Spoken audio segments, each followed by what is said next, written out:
If someone had told me a year ago that my life, my meticulously ordered, predictably beige life, would be irrevocably altered by a man who communicated primarily through clipped emails and intimidating glares, I would have laughed.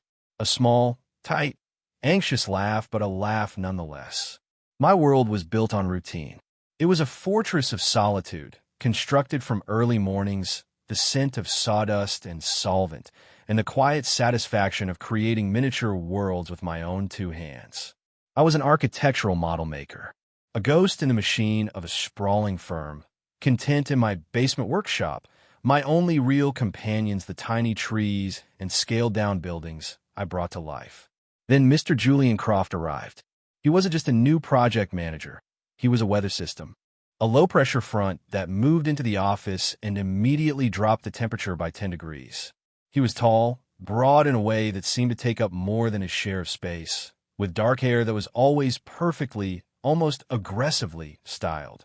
His suits were sharp, his jaw was sharper, and his eyes, a startling cold gray, missed nothing.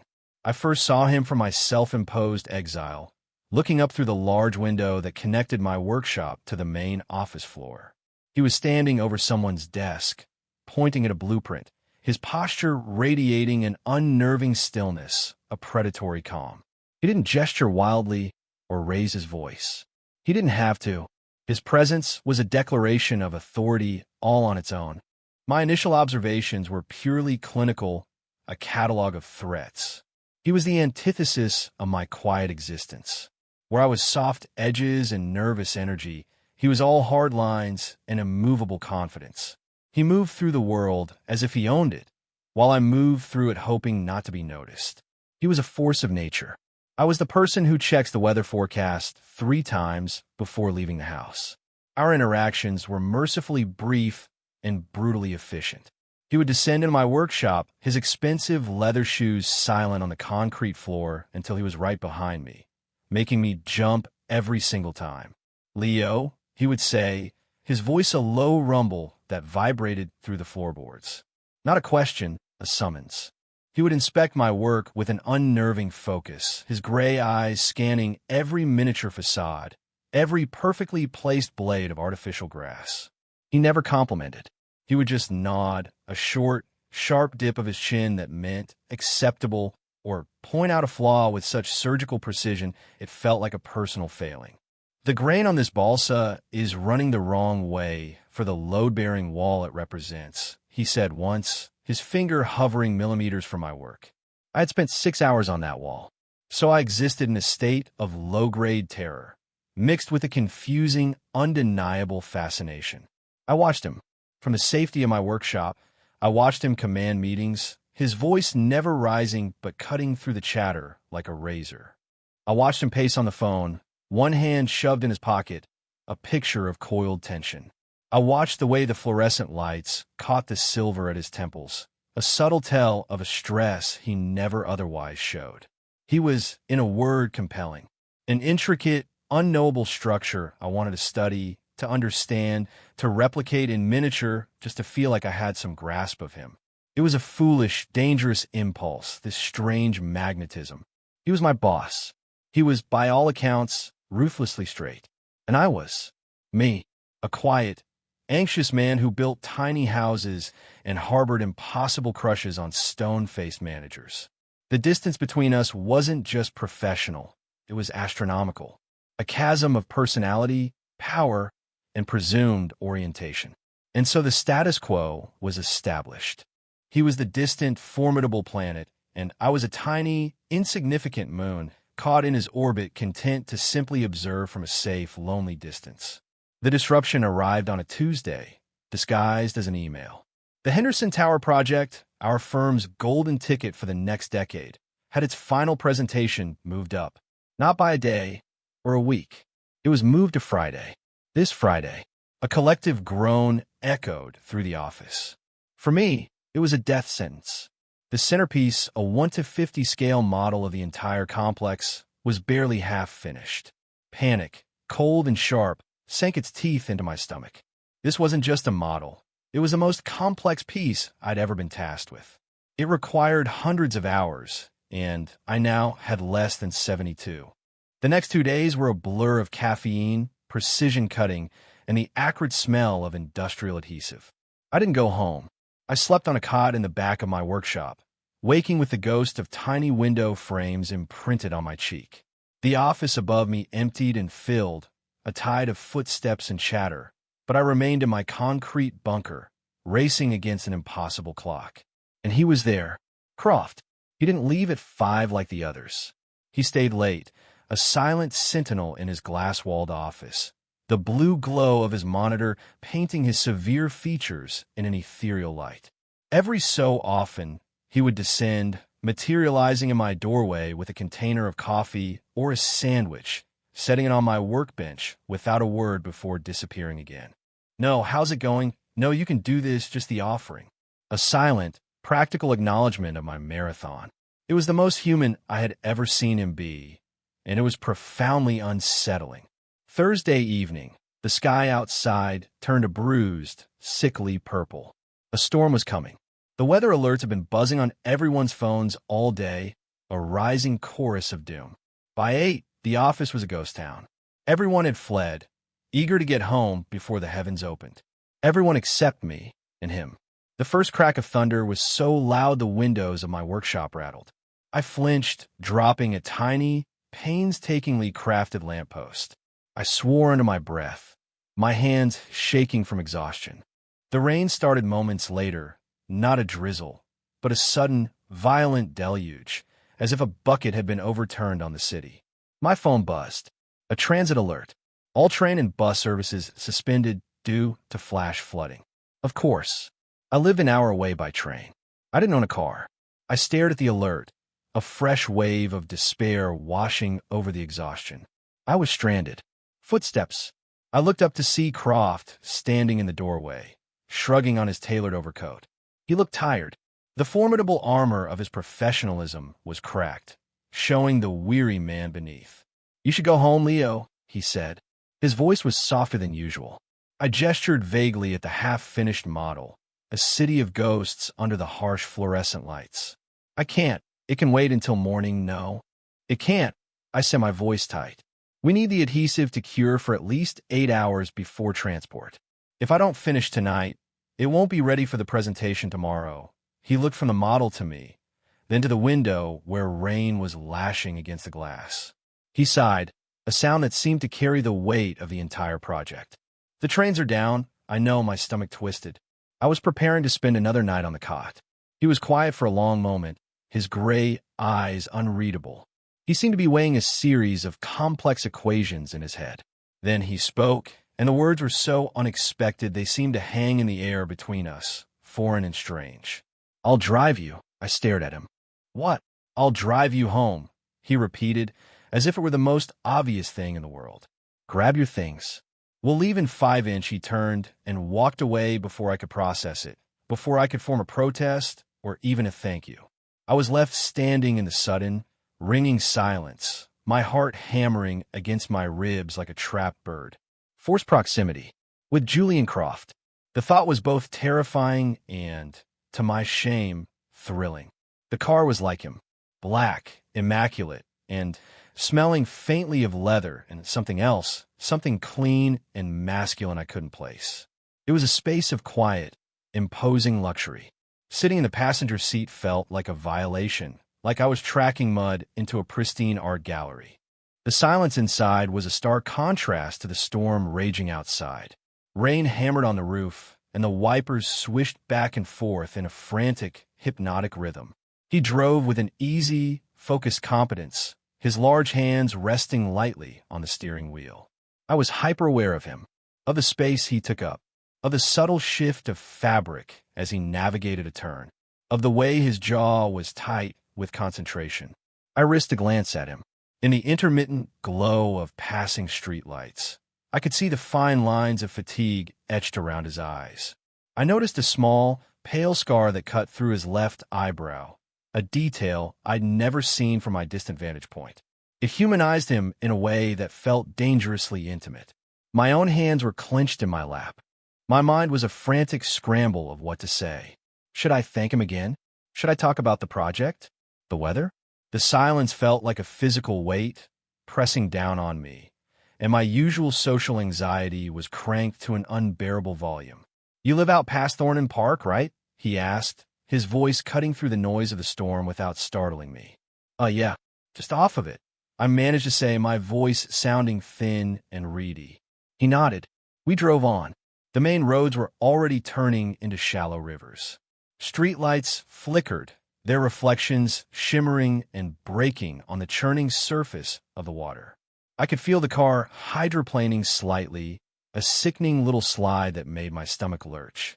Then came a jolt, a sudden, violent shudder that ran through the entire frame of the car, followed by a rhythmic thumping sound.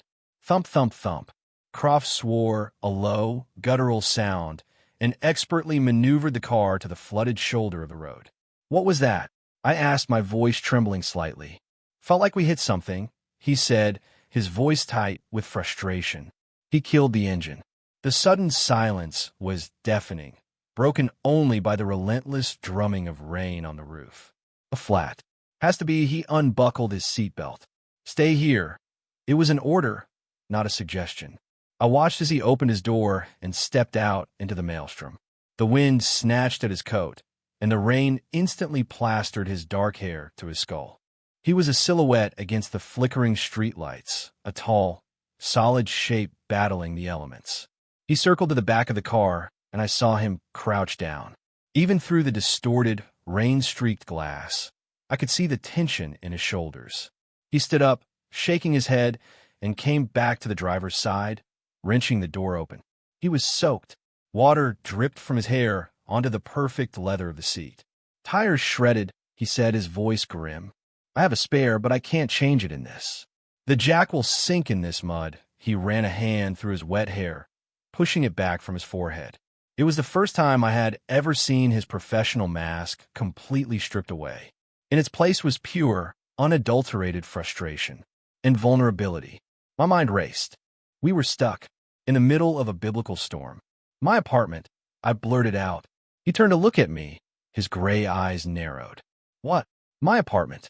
It's not far from here. Maybe a 10-minute walk. We could wait out the storm there." The offer felt insane as soon as it left my lips.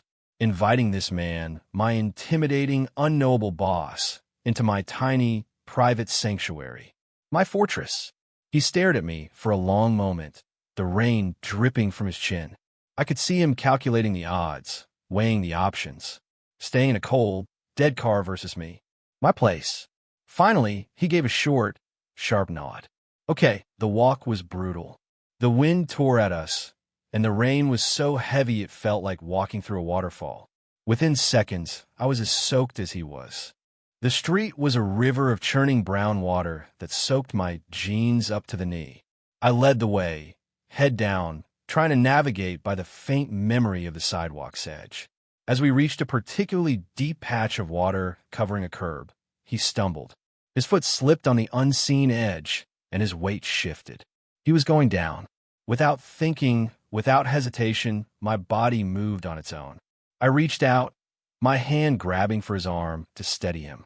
My fingers closed around his bicep, and I felt the hard muscle bunch under his wet coat. At the same time, his hand shot out, his fingers wrapping around my forearm in a crushing grip. For a split second, we were locked together, a strange, desperate anchor in the middle of the storm. A jolt went through me, not from the cold. It was a searing, electric heat that shot up my arm and straight to my chest. His skin, even through the wet fabric, felt impossibly warm. My heart stuttered. I could feel the strength in his grip, the raw power held in check. The moment lasted only a second, but it stretched into an eternity. His gray eyes found mine in the gloom, wide with a flicker of surprise. Then it was over. He righted himself, and we both let go as if we'd been burned. We didn't speak. We just stood there for a beat, the rain pouring down on us, the unspoken energy crackling in the air. Then I turned and kept walking, my arm tingling where he had touched me, my mind reeling. The first touch, and it had changed everything. He muttered something as we climbed the stairs to my second-floor apartment, and I realized he was favoring his right hand. When we finally stumbled inside, dripping all over my small entryway. The power dynamic had been completely inverted. He was no longer the formidable Mr. Croft, master of his universe. He was a wet, cold, and slightly injured man in my space. And I was the one in charge. "Here," I said, my voice shaking slightly as I handed him a towel. You can take off your coat." It felt absurdly domestic. He shrugged off the heavy, soaked overcoat and then his suit jacket. He was left in his white shirt, which was nearly transparent from the rain, clinging to the hard planes of his chest and shoulders. My eyes darted away, my face flushing with heat. I saw him wince as he moved his right hand. "Let me see," I said, surprising myself with the gentle authority in my voice. He hesitated, then held it out. His knuckles were scraped raw, and a nasty gash ran across his palm, angry and red. He must have done it when he fell. "It's nothing," he grumbled, but his jaw was tight. "Sit down," I instructed, pointing to my small, worn sofa. To my shock, he obeyed, sinking onto the cushions with a weary sigh. I went to the bathroom and came back with my first aid kit. The cheap plastic box felt flimsy and inadequate in my hands. I knelt in front of him. The position felt strangely intimate, almost reverent. "This might sting," I murmured, uncapping a bottle of antiseptic. I took his hand. It was large and warm in mine, the skin calloused and rough. This was not the hand of a man who just sat behind a desk. This was the hand of someone who knew what work was. I gently cleaned the wound, my touch as careful as if I were placing a final, delicate piece on a model. He was absolutely still, his gaze fixed on our joined hands. He didn't pull away. He didn't speak. I could feel the slight tremor in his fingers, or maybe it was my own. I wrapped his palm in gauze, my movements slow and deliberate. The entire world had shrunk to this single point of contact. The storm outside, the looming deadline, the entire office, it all faded away into a dull roar. There was only the quiet of my apartment, the scent of rain and wet wool, and the astonishing solid weight of Julian Croft's hand in mine. When I was done, I looked up. His gray eyes were on me, and the usual coldness was gone. In its place was something else, something unguarded and raw, something that looked a lot like confusion. The fortress had a breach in its walls, and I was standing right inside it. I let go of his hand and stood up, the spell broken. The air was thick with unspoken things. "I have some clothes you can borrow," I said, my voice barely a whisper. "They'll be too small, but they'll be dry." He just nodded, his eyes never leaving my face. I gave him an old sweatshirt and a pair of sweatpants. As I predicted, they were ridiculously small on him. The sleeves of the shirt ended halfway up his forearms, and the pants were more like capris, showing a good 6 inches of ankle. Seeing this powerful, imposing man dressed in my worn, ill-fitting clothes was so surreal it bordered on comical. But I didn't feel like laughing. I just felt a strange, protective ache in my chest. We sat in near silence, listening to the storm. The wind howled, rattling the window frames of my small apartment. And then, with a flicker and a groan, the lights went out. We were plunged into absolute darkness. "Great," he muttered from the sofa. Not angry, just resigned. "I have candles," I said quickly, my heart starting to race. The darkness felt different, more intimate, more dangerous. I fumbled in a drawer for a book of matches and a few vanilla-scented candles I rarely used. Soon, a small, flickering circle of light pushed back the gloom, casting long, dancing shadows on the walls. He looked different in the candlelight, softer. The harsh lines of his face were smoothed out, and the flickering light made his gray eyes seem darker, deeper. He was no longer Mr. Croft, the manager. He was just Julian, a man stranded by a storm. "I should have a bottle of whiskey somewhere," I said, needing to fill the silence. I found it in a kitchen cabinet, along with 2 glasses. I poured us both a generous amount and handed one to him. Our fingers brushed. Another jolt. I pulled my hand back quickly. He took a slow sip, his eyes closed for a moment. When he opened them, he was looking at the window, where rain still lashed against the glass. "I hate these storms," he said, his voice low and rough. It wasn't a casual complaint. There was a weight to the words, a history. "They're not my favorite either," I offered quietly, sitting in the armchair across from him. He was quiet for a long time, staring into his glass. The candlelight caught the condensation on the side, making it gleam. When I was a kid, he started, and his voice was so soft, I had to lean forward to hear it over the rain. My parents' car went off the road in a storm like this. A country road. Late at night, my breath caught in my throat. I didn't say anything. I just listened. I was in the back. I was fine. Just. Stuck there for hours until someone found us. He took another sip of whiskey. I just remember the sound. The rain on the roof. And the silence inside. The confession hung in the air between us, heavy and fragile. He had just handed me a piece of himself, a shard of his past that explained so much. The control. The dislike of chaos. The weariness I saw in his eyes tonight. It wasn't arrogance. It was armor. "I am sorry," he whispered. It felt wholly inadequate. He shook his head, looking at me directly now. It was a long time ago. He paused, his gaze searching my face. "Why are you always so quiet in the office, Leo? You do incredible work. The best I've ever seen. But you make yourself invisible." The question caught me off guard. It was my turn to be vulnerable. I'm not good with people," I admitted, the words tasting like rust in my mouth. "It's easier to just focus on the work. On the little worlds I can control." "You shouldn't have to be invisible," he said, and the simple sincerity in his voice cracked something open inside me. We talked for hours, about everything and nothing, about the absurdities of our jobs, about the cities we dreamed of visiting, about the quiet loneliness that seemed to hum beneath the surface of both our lives. The professional distance between us evaporated with each shared confidence, with each sip of whiskey. He wasn't the monster I had built up in my head. He was just a man, a lonely, guarded man who hated storms. And I was falling for him, hopelessly, irrevocably. The conversation eventually lulled. The storm was starting to subside, the rain softening to a steady drumming. We were sitting in a comfortable silence now, the candle burning low between us. He was on the sofa, and I was in the armchair, but the space felt charged, electric. He stood up and walked to the window, peering out into the dark, wet street. "Looks like it's letting up," he said, his back to me. My heart sank. He was going to leave. The bubble would burst, and in the morning, he would be Mr. Croft again, and I would be the ghost in the basement. I couldn't bear it. He turned around slowly. His expression was unreadable in the flickering light. He took a step toward me, then another. He stopped right in front of my chair, so close I had to tilt my head back to look at him. He was so tall, so solid. He smelled of rain and whiskey and that clean scent I still couldn't name. He reached out, his uninjured hand coming up to cup my jaw. His thumb brushed against my cheek, a feather-light touch that sent a shiver through my entire body. His eyes searched mine, and I saw a universe of questions in them.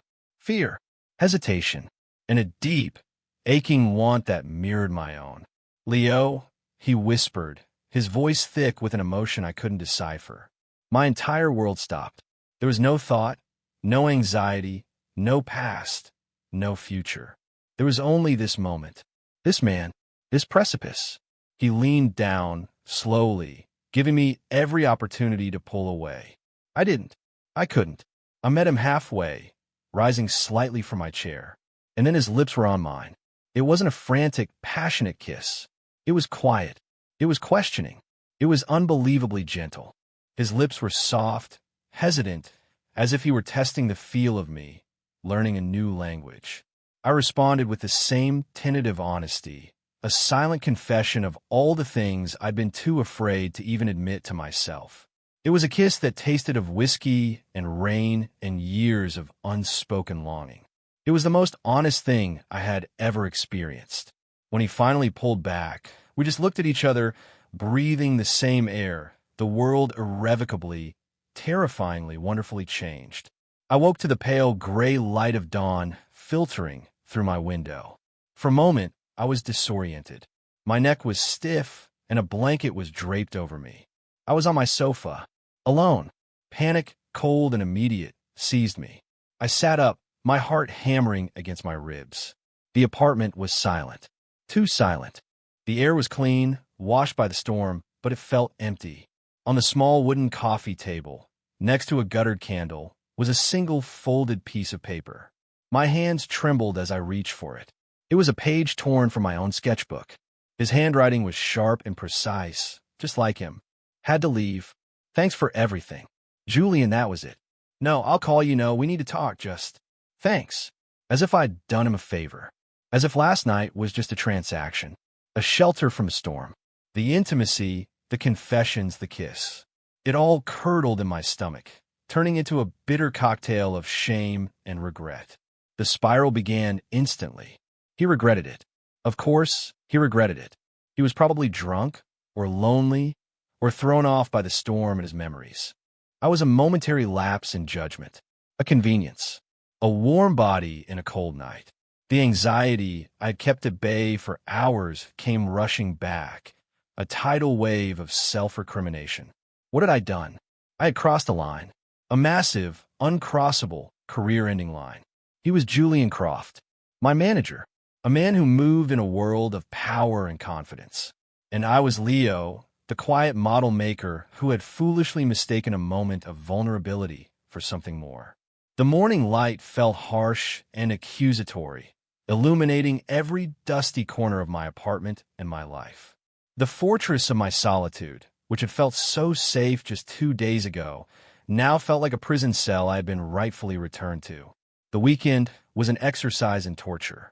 Every time my phone buzzed, my heart leaped into my throat, only to plummet when it was just a spam email or a notification from news app.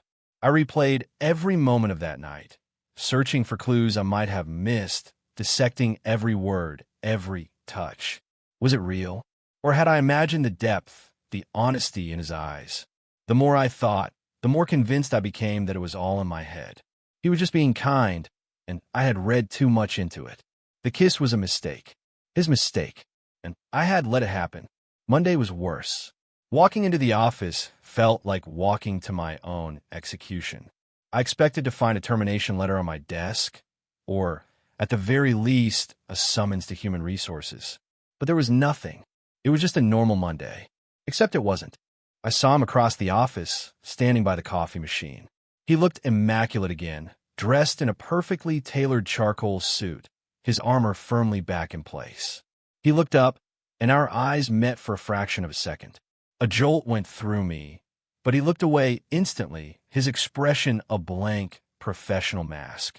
He turned and walked back to his office without a word, without a nod, without any acknowledgement that I even existed. The silence was a weapon. It was louder and more painful than any angry words could have been. He was erasing the night. He was pretending it never happened. And with every passing hour of his calculated avoidance, my hope shriveled and died, replaced by a dull, hollow ache in my chest. He walked past my workshop window a dozen times, never once glancing down. It was a deliberate, pointed ignorance. The absence of him, after having him so close, was a physical weight pressing the air from my lungs. My old solitude, once a comfort, was now tainted by the ghost of him, a constant reminder of what I had briefly touched and immediately lost. By 5 o'clock, I was a wreck. My hand was shaking so badly I couldn't hold my X-Acto knife steady. I had decided to just pack up my things, go home, and start looking for a new job in the morning. It was the only way to escape this excruciating limbo. I was cleaning my workbench when his shadow fell across it. I didn't have to look up. I could feel his presence. Leo. His voice was low, devoid of emotion. I kept my eyes on my work, my knuckles white as I gripped a rag. "Mr. Croft," I said, the formality feeling like ash in my mouth. "Stay behind for a few minutes. I need to talk to you, this is it," I thought. He's going to fire me.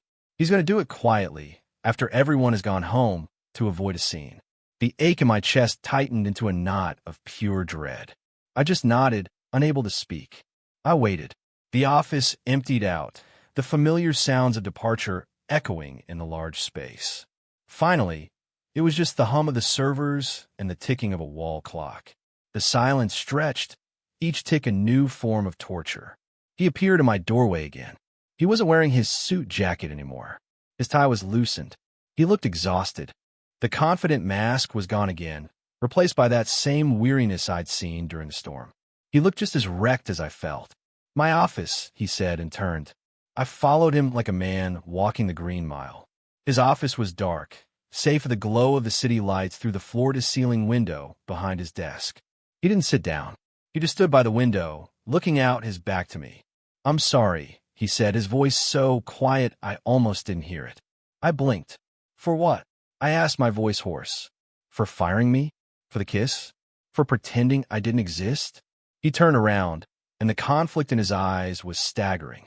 He looked lost. "For today. For the weekend. For leaving like that." He ran a hand over his face. "I panicked, Leo.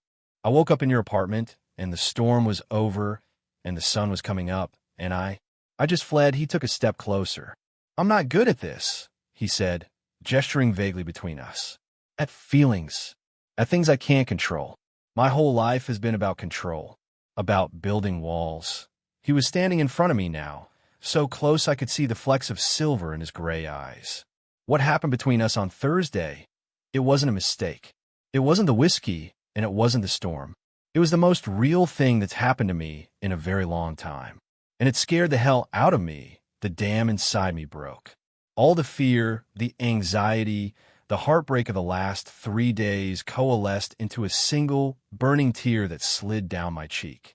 I quickly wiped it away, embarrassed. "I thought you regretted it," I whispered.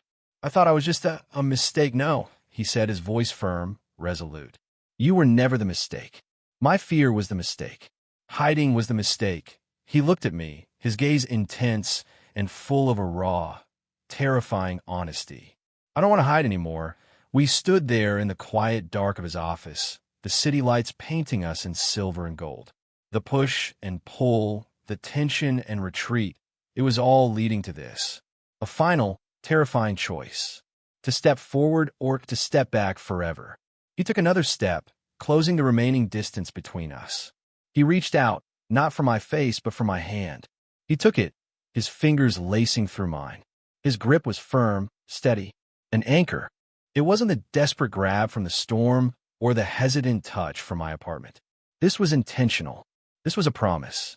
"I don't know what this is or where it's going," he said, his thumb stroking the back of my hand. "But I want to find out. With you." He pulled a pen from his pocket and grabbed a sticky note from his desk. He wrote down a number and pressed it into my other hand. His personal number. "Call me," he said, his voice a low plea. Tonight, it was more than a gesture. It was a bridge across the chasm of our professional lives, across his fear and my anxiety. And as I stood there, my hand held firmly in his, I knew, with a certainty that settled deep in my bones, that I was going to walk across it. The next few weeks were a delicate, tentative dance, a series of firsts. The first phone call that lasted for hours. The first real date at a quiet, out-of-the-way restaurant where he actually smiled, a real, unguarded smile that transformed his entire face. The first time he came back to my apartment, not as a stranded boss, but as Julian, holding a bag of takeout and a bottle of wine. The office was still a minefield. We were discreet, professional. He was still Mr. Croft to everyone else, and I was still the quiet man in the basement. But now, there were stolen glances across the room that felt like entire conversations. A brief, almost imperceptible touch to the small of my back as he passed me in a hallway. These small, secret things were a language all our own, a quiet rebellion against the world that separated us. Then came the morning that changed the texture of everything. I woke up not on my sofa, but in my bed. The other side of the bed was warm. Julian was there, propped up on one elbow, just watching me. The morning light streamed in, soft and forgiving. There was no panic in his eyes, no fear, just a quiet, steady affection that made my heart feel too big for my chest. "Morning," he murmured, his voice rough with sleep. "Morning," I replied, a slow smile spreading across my face. He leaned in and kissed me, a slow, lazy, morning kiss that tasted of coffee and contentment. It was a kiss that held no questions, only answers. Now, my mornings are different. The fortress of solitude has been dismantled, brick by brick. The routine is still there, but it's a shared one. It begins with the sound of two coffee cups being placed on the counter instead of one. It begins with the quiet, comfortable presence of the man I once thought was my antagonist, standing in my small kitchen, wearing my too small sweatshirt and looking completely, perfectly at home. We make breakfast together, a clumsy but easy choreography in the limited space. His hand finds mine as we wait for the toast to pop. We eat at my small table, the same table where he once confessed his deepest fears, but now we talk about our day, our plans, our future. The silence isn't a weight anymore. It's a comfort, a shared space where words aren't always necessary. Looking at him now, it's hard to reconcile this man, this warm, gentle, smiling man, with the formidable, stone-faced manager who used to terrify me. He was never a monster. He was just a man with walls as high as my own, built from different materials but for the same purpose, protection. The storm didn't just break his car, it broke down our defenses. It washed away the pretense and left two lonely people who found shelter in each other. My life, once so ordered and predictable, was completely upended by a force of nature named Julian Croft. He wasn't a disruption to my carefully constructed world. He was a necessary demolition. He cleared the ground and helped me build something new, something better, something shared. I spent so long building miniature, perfect worlds, but I never realized how empty they were until he stepped into mine and filled it with his messy, complicated, wonderful presence. He was the plot twist I never saw coming, the one that turned my quiet, solitary story into a love story. It makes you wonder, doesn't it? Have you ever had your entire perception of someone completely overturned by a single moment of unexpected vulnerability? Sometimes the people we build up as monsters in our minds are just people fighting their own storms, waiting for someone to offer them a little bit of shelter. Let me know in the comments if you've ever experienced a connection like that, a bond forged in the most unlikely of circumstances. And if you want to hear more stories about finding love where you least expect it, make sure to subscribe. You never know when the next storm might change everything.